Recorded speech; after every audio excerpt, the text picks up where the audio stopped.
இந்த நிமிஷம் நீங்க ஸ்வைப் பண்ணாம இங்க நிக்கிறீங்கன்னா இது அந்த பரம்பொருள் நாராயணனோட அழைப்பு. உங்களை வழி நடத்துற அந்த நாராயணனோட ஆண்டாள் அருளிய திருப்பாவை பாடல் 8 விளக்கம் தான் இன்னைக்கு நம்ம தெரிஞ்சுக்க போறோம்.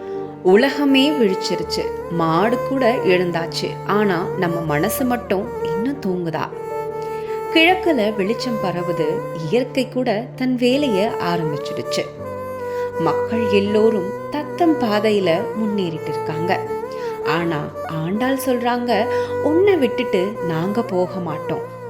அன்போட மெதுவா எழுந்திரு, கண்ணன் உன்னை கூப்பிடுறான். இது காலையில எழுந்திருக்கும் பாட்டு இல்ல, மனசை எழுப்புற பாட்டு. இந்த அழைப்போட ஆழமான அர்த்தம், ஒவ்வொரு வரியோட தெளிவான விளக்கம் முழுசா தெரிஞ்சுக்க கந்தர் யுகம் சேனல்ல திருப்பாவை பாடல் 8ஓட முழுமையான விளக்கம் பதிவிட்டிருக்கோம். மறக்காம பாருங்க மக்களே. திருப்பாவை பாடல் 8 விளக்கம் தெரிஞ்சுட்டு அந்த நாராயணனோட அருள் பரிபூரணமா உங்க எல்லாருக்குமே கிடைக்கட்டும். அந்த நாராயணனை உங்களுக்கு பிடிக்கும்னா கமெண்ட்ல ஓம் நமோ நாராயணான்ட்டு பதிவிடுங்க. நன்றி மக்களே.